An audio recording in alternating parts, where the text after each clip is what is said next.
थोड़ी देर बाद एक एडवाइजरी जारी होती है। अमरनाथ यात्रा तुरंत रोक दी जाती है। डेवोटीज को कश्मीर वैली छोड़ने के लिए कहा जाता है। पूरा कश्मीर समझ गया था कुछ बड़ा होने वाला है और उस सब का सेंटर था आर्टिकल 370। आइए जानते हैं कैसे आर्टिकल 370 हटाया गया। लेकिन इस दिन की कहानी समझने के लिए हमें 70 साल पीछे जाना पड़ेगा। कश्मीर को अक्सर धरती का स्वर्ग कहा जाता है, लेकिन इस खूबसूरत जमीन का इतिहास उतना ही जटिल और संघर्ष भरा रहा है। ब्रिटिश एरा में जम्मू और कश्मीर एक प्रिंसली स्टेट था जिसका शासन डोगरा राजवंश के पास था। 1925 में महाराजा हरि सिंह रूलर बने। एक तरफ डोगरा राजवंश का हिंदू महाराजा और दूसरी तरफ कश्मीर की ज्यादातर मुस्लिम आबादी। इसी इम्बैलेंस ने पॉलिटिकल टेंशन को जन्म दिया। 1930 के दशक में शेख अब्दुल्ला जैसे लीडर्स उभर कर आए। उन्होंने पॉलिटिकल रिफॉर्म्स की डिमांड की। प्रोटेस्ट्स बढ़े, उन्हें अरेस्ट कर लिया गया। कश्मीर की सियासत धीरे धीरे अनस्टेबल होने लगी। 1947 में भारत और पाकिस्तान दो नए देश बने। प्रिंसली स्टेट्स को चॉइस दी गई कि वो किस देश के साथ मर्ज करेंगे। महाराजा हरि सिंह ने तुरंत फैसला नहीं लिया। उनका प्लान था कश्मीर इंडिपेंडेंट रहे, लेकिन अक्टूबर 1947 में सिचुएशन ड्रामेटिकली बदल गई। पाकिस्तान की तरफ से पश्तून ट्राइबल फाइटर्स और इरेगुलर फोर्सेस ने कश्मीर पर हमला कर दिया। बारामूला तक अटैकर्स पहुंच गए। श्रीनगर खतरे में था। इमरजेंसी में महाराजा हरि सिंह ने इंडिया से मिलिट्री हेल्प मांगी, लेकिन भारत तभी आर्मी भेज सकता था जब जम्मू और कश्मीर ऑफिशियली इंडिया का हिस्सा बन जाए। 26 अक्टूबर 1947 को महाराजा हरि सिंह ने इंस्ट्रूमेंट ऑफ एक्सेशन साइन किया। कश्मीर भारत का हिस्सा बन गया। इंडियन आर्मी ने तुरंत मिलिट्री एक्शन शुरू किया और अटैकर्स को पीछे धकेल दिया। लेकिन इसी दौरान एक पॉलिटिकल डिसीजन हुआ। Prime minister Jawaharlal Nehru Kashmir issue को यूनाइटेड नेशंस में ले गए। यूएन ने सीज फायर करवा दिया। जिस एरिया पर पाकिस्तान का कंट्रोल था वो पाकिस्तान ऑक्यूपाइड कश्मीर बन गया। प्लेबिसाइट की बात हुई, लेकिन पाकिस्तान ने अपनी आर्मी कभी नहीं हटाई, इसलिए प्लेबिसाइट कभी हुआ ही नहीं। कश्मीर इश्यू वहीं फ्रीज हो गया। 1949 में जब इंडिया का कॉन्स्टिट्यूशन बन रहा था, तब कश्मीर के स्पेशल सर्कमस्टेंसेस को देखते हुए एक टेम्पररी कॉन्स्टिट्यूशनल अरेंजमेंट बनाया गया। इसका नाम था आर्टिकल 370। इसके तहत इंडिया सिर्फ 3 सब्जेक्ट्स पर लॉ बना सकता था: डिफेंस, फॉरेन अफेयर्स, कम्युनिकेशंस। बाकी किसी भी सेंट्रल लॉ को जम्मू और कश्मीर में लागू करने के लिए स्टेट गवर्नमेंट की कॉन्करेंस जरूरी होती थी। सबसे इंपॉर्टेंट क्लॉज था आर्टिकल 370 को रिमूव करने के लिए जम्मू और कश्मीर की कॉन्स्टिट्यूएंट असेंबली की रिकमेंडेशन जरूरी होगी। 1957 में J&K की कॉन्स्टिट्यूएंट असेंबली डिसॉल्व हो गई और उसके साथ ही आर्टिकल 370 को रिमूव करने का लीगल मैकेनिज्म प्रैक्टिकली खत्म हो गया। इसी वजह से अगले 60 सालों तक कोई भी सरकार इस प्रोविजन को हटा नहीं पाई। कई पॉलिटिकल लीडर्स ओपनली कहते थे आर्टिकल 370 को हटाना ऑलमोस्ट इम्पॉसिबल है। आर्टिकल 35A 1952 में दिल्ली अग्रीमेंट हुआ। इस अग्रीमेंट के बाद जम्मू और कश्मीर को कुछ स्पेशल प्रिविलेजेस मिले। स्टेट का अपना अलग फ्लैग था और कुछ कानूनी अधिकार भी अलग थे। फिर 1954 में एक प्रेसिडेंशियल ऑर्डर के थ्रू आर्टिकल 35A कॉन्स्टिट्यूशन में ऐड किया गया। इस प्रोविजन ने जम्मू और कश्मीर में परमानेंट रेजिडेंट्स की डेफिनेशन तय की, यानी सिर्फ वही लोग जो स्टेट के परमानेंट रेजिडेंट माने जाते थे उन्हें ही यहां लैंड खरीदने, गवर्नमेंट जॉब्स पाने और कुछ स्पेशल राइट्स मिलते थे। इंडिया के दूसरे राज्यों के लोग जम्मू और कश्मीर में न लैंड खरीद सकते थे और न ही परमानेंट सेटलमेंट कर सकते थे।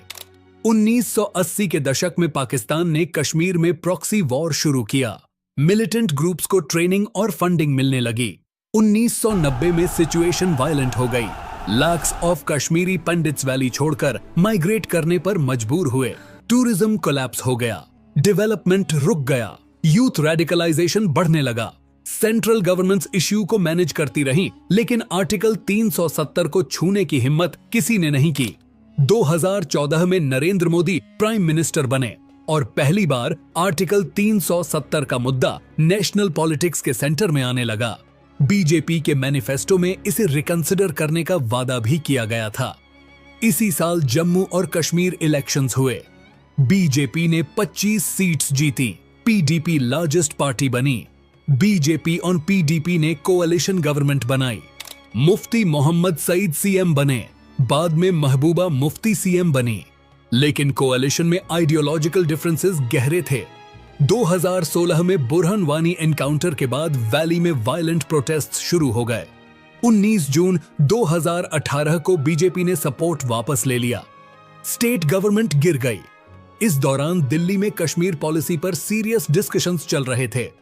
प्राइम मिनिस्टर नरेंद्र मोदी और home minister Amit Shah constitutional experts के साथ मिलकर लीगल ऑन ऑप्शंस स्टडी कर रहे थे। एक सवाल सबसे बड़ा था, क्या आर्टिकल 370 को लीगली रिमूव करने का कोई रास्ता अब भी बचा है? इस सवाल का जवाब ढूंढने में सालों लग गए। गवर्नमेंट गिरने के बाद जम्मू और कश्मीर में गवर्नर रूल लगा। उस वक्त स्टेट के गवर्नर थे सत्यपाल मलिक। अब इलेक्टेड गवर्नमेंट नहीं थी। स्टेट की एडमिनिस्ट्रेशन गवर्नर के थ्रू चल रही थी। 6 महीने बाद दिसंबर 2018 में प्रेसिडेंट्स रूल लागू हो गया। इसका मतलब था जम्मू और कश्मीर की स्टेट असेंबली डिसॉल्व हो चुकी थी और लेजिस्लेटिव की सारी पावर्स अब इंडियन पार्लियामेंट के पास आ गई थीं। यह एक ऐसा कॉन्स्टिट्यूशनल सिचुएशन था जो कश्मीर की पॉलिटिक्स में बहुत कम देखने को मिलता है। और इसी सिचुएशन ने दिल्ली को एक नया लीगल ऑप्शन दे दिया, आर्टिकल 370 को रिकंसिडर करने का। 2019 कश्मीर में सिक्योरिटी ग्रिड को टाइट किया गया और फिर वैली में 38,000 एडिशनल ट्रूप्स डिप्लॉय किए गए। अमरनाथ यात्रा टेम्पररीली सस्पेंड हुई। कम्युनिकेशन सर्विसेज शट डाउन कर दी गई। 4 अगस्त को मेजर पॉलिटिकल लीडर्स को हाउस अरेस्ट कर दिया गया। कश्मीर वैली कंप्लीटली कंट्रोल्ड थी। इससे कश्मीर में चर्चा शुरू हो गई। लोग समझने लगे थे कुछ बड़ा होने वाला है।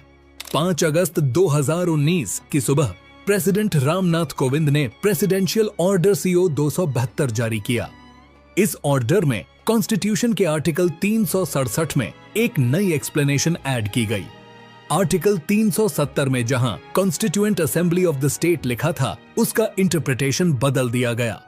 अब इसका मतलब स्टेट लेजिस्लेटिव असेंबली माना गया। और क्योंकि उस वक्त प्रेसिडेंट्स रूल था, लेजिस्लेटिव असेंबली की सारी पावर्स ऑलरेडी पार्लियामेंट के पास थीं। यानी जो कॉन्स्टिट्यूशनल लॉक 70 साल से बंद था, उसकी चाबी पार्लियामेंट के पास आ चुकी थी। 5 अगस्त 2019 सुबह करीब 11 बजे राज्यसभा का सेशन चल रहा था। होम मिनिस्टर अमित शाह एक फाइल के साथ खड़े हुए। उस फाइल में जम्मू और कश्मीर के कॉन्स्टिट्यूशनल फ्यूचर का ब्लूप्रिंट था। और फिर रेजोल्यूशन पेश हुआ, आर्टिकल 370 को समाप्त करने का प्रस्ताव। साथ ही आर्टिकल 350A को रिमूव करने का नोटिफिकेशन और जम्मू और कश्मीर रीऑर्गेनाइजेशन बिल टेबल हुआ। बिल के मुताबिक जम्मू और कश्मीर को लेजिस्लेचर के साथ एक यूनियन टेरिटरी बनाया जाना था और लद्दाख को बिना लेजिस्लेचर के एक अलग यूनियन टेरिटरी का दर्जा दिया जाना था। राज्यसभा में वोटिंग हुई 125 MPs सपोर्ट में। अगले दिन लोकसभा में भी रेजोल्यूशन पास हो गया। 351 MPs सपोर्ट में लोकसभा ने भी रेजोल्यूशन पास कर दिया। और उस मोमेंट के साथ ही भारत की पार्लियामेंट ने एक ऐसा फैसला ले लिया था जो 70 साल से ऑलमोस्ट इम्पॉसिबल माना जा रहा था। राज्यसभा और लोकसभा के दोनों अप्रूवल्स के बाद आर्टिकल 370 का कॉन्स्टिट्यूशनल फ्रेमवर्क इफेक्टिवली खत्म हो चुका था। देश के अधिकतर लोगों को अभी भी पता नहीं था कि भारत की पॉलिटिक्स का एक सबसे बड़ा चैप्टर अभी अभी खत्म हुआ है। 5 अगस्त 2019 के बाद सब कुछ बदल गया। आर्टिकल 370 के लगभग सभी प्रोविजंस टर्मिनेट कर दिए गए। आर्टिकल 35A रिमूव हो गया और पहली बार इंडियन कॉन्स्टिट्यूशन पूरी तरह जम्मू और कश्मीर में लागू हो गया। स्टेट को रीऑर्गेनाइज करके जम्मू और कश्मीर और लद्दाख 2 अलग यूनियन टेरिटरीज बना दिए गए। सालों तक कहा जाता रहा आर्टिकल 370 कभी नहीं हटेगा, लेकिन जब सालों की प्लानिंग, स्ट्रेटेजी और पॉलिटिकल विल एक साथ आए तो इतिहास बदल गया। 5 अगस्त 2019 को भारत की पार्लियामेंट ने आर्टिकल 370 हटा दिया। कई लोगों के लिए यह सिर्फ एक पॉलिटिकल डिसीजन था, लेकिन कई लोगों के लिए यह एक ऐतिहासिक मोड़ था।